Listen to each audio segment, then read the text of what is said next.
patients Mutualité, je vous souhaite la bienvenue. La e-santé s'invite dans nos pratiques. Deux axes bien distincts, c'est anticiper et accompagner nos adhérents dans l'évolution de leurs pratiques professionnelles, et puis aussi de faire des liens de plus en plus forts auprès de certaines startups et faire en sorte que vous soyez, vous, adhérents, les premiers à pouvoir les utiliser dans vos pratiques. C'est vraiment être prescripteur de e-santé, et donc là, c'est de proposer des services en tant que prévention individualisée, mais aussi des services en tant que pratique professionnelle qui sera basée en fait sur des pratiques de télémédecine ou de e-santé.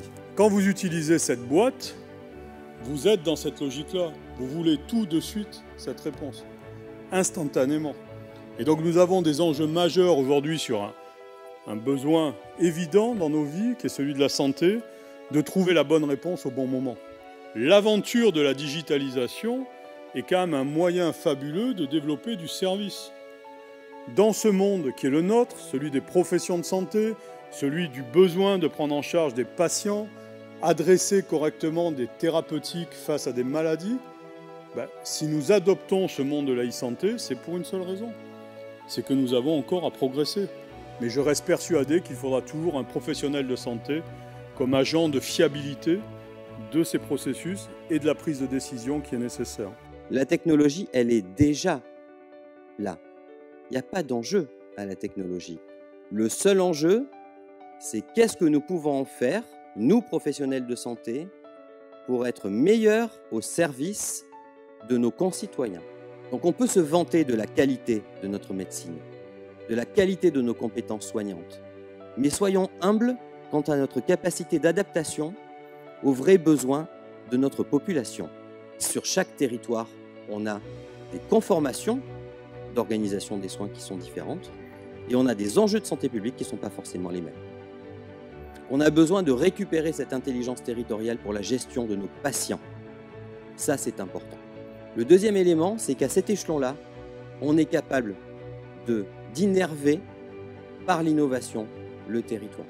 Je regarde les étudiants, là, vous allez tous passer aussi par le 27 Déval, cette maison de l'accompagnement du changement numérique, dans le cadre de vos cursus, pour réussir à comprendre quels vont être les tenants de votre métier de demain. Donc le 27 Delval, au jour d'aujourd'hui, a trouvé, je dirais, son audience, dans le sens où on a réussi déjà à avoir une certaine contribution à la fois de décideurs, à la fois de services sociaux, de services de santé.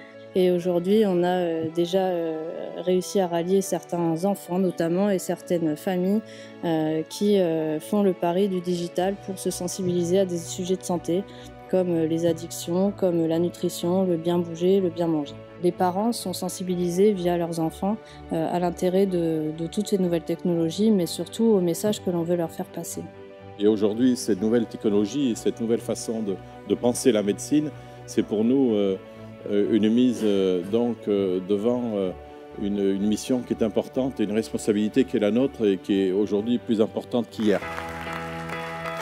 Un état des lieux un peu de ce qu'est la e-santé. Parce que c'est bien d'informer aussi et d'avoir un esprit critique sur les nouvelles technologies. C'est une simplification dans la vie de tous les jours, en tant que praticien comme en tant que patient. C'est remettre l'usager au centre. Effectivement, pour nos aînés, le e-santé serait intéressant.